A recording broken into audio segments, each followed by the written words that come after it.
In essence, what we are saying is that there is no difference between Governor Kahiga and Governor Gladys Wanga. In fact, Governor Gladys Wanga is a female version of Governor Kahiga. Both must be condemned in equal measure. Mnajua vizuri sana kwamba sisi tuliheshimu Raila Odinga. Sisi tunamheshimu kama shujaa ambaye amepigania nchi yetu, na tunamheshimu vile alikuwa akiishi na hata kwa kifo chake. Tungependa kusema kwamba Governor Kahiga sio mwanachama wa DCP. Governor Kahiga ni mwanachama na ni governor wa UDA. Inahuzunisha sana mpaka sasa hivi wale wanachama wa UDA hawajaongea jambo lolote. Hawajamwandikia hata barua ya nidhamu. Tungependa wale viongozi wa UDA waweze deal na mambo ya Kahiga internally. Vile vile pia tumeghadhabishwa na matamshi ya Governor Gladys Wanga. Yale matamshi ilikuwa very reckless. Governor Wanga kujaribu kuvuruta na kuingiza jina la party leader wetu katika migogoro hii. Mheshimiwa Rigathi Gachagua hajatamka jambo lolote. Mheshimiwa Rigathi Gachagua aliomboleza Raila. Mnajua hangeweza kuja kule Bondo kwa sababu ya ile mpango ambayo wakina Gladys Wanga walikuwa wamepangia party leader wetu, kumuumiza na kumdhulumu na kumdhalalisha. Lakini tungependa kuambia Gladys Wanga, hakuna tofauti yako wewe na yule gavana wa Nyeri. Sababu yale matamshi ya yule gavana wa Nyeri ni ya kuleta uhasama kati ya jamii mbili. Wewe Gladys Wanga vile vile unaleta uhasama kati ya jamii ya Wajaluo na Wakikuyu.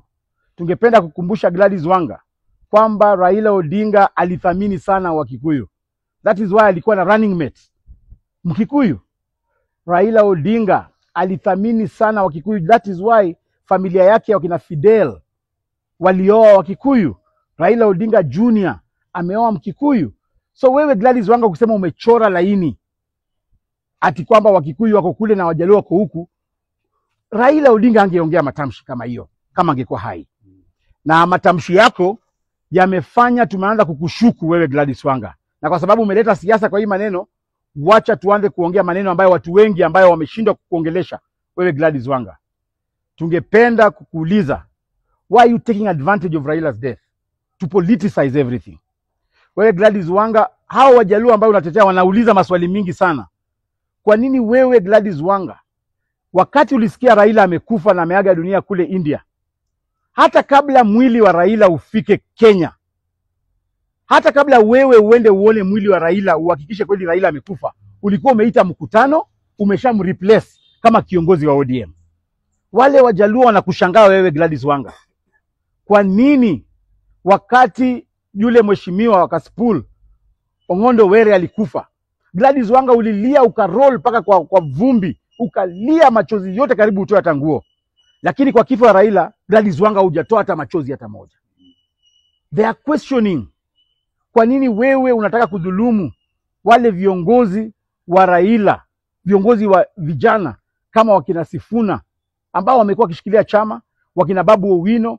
Wewe sasa hivi umepewa masharti na mkubwa wako wa UDA amekupea masharti ufukuze hao vijana wote kwa chama, uharibu chama ya Raila Amolo Odinga. So sisi tunakuambia you are not genuine and we are calling you out.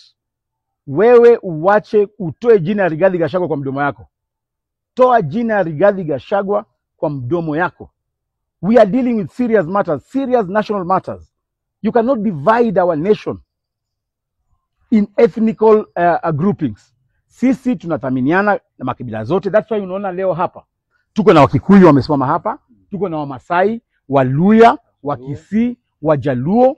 So wewe Gladys Wanga, tafadhali hiyo mambo ambayo unatumika na Kasongo Githinji, unatumika na Githinji, unatumika na Kasongo kuvunja ODM kwa sababu umepewa promises. Tafadhali do not trade with Raila's legacy. Wacha Raila alazwe mahali pema peponi, tunamheshimu sana, huyo ni baba wa taifa, but do not politicize Raila's death. Asante. Thank you.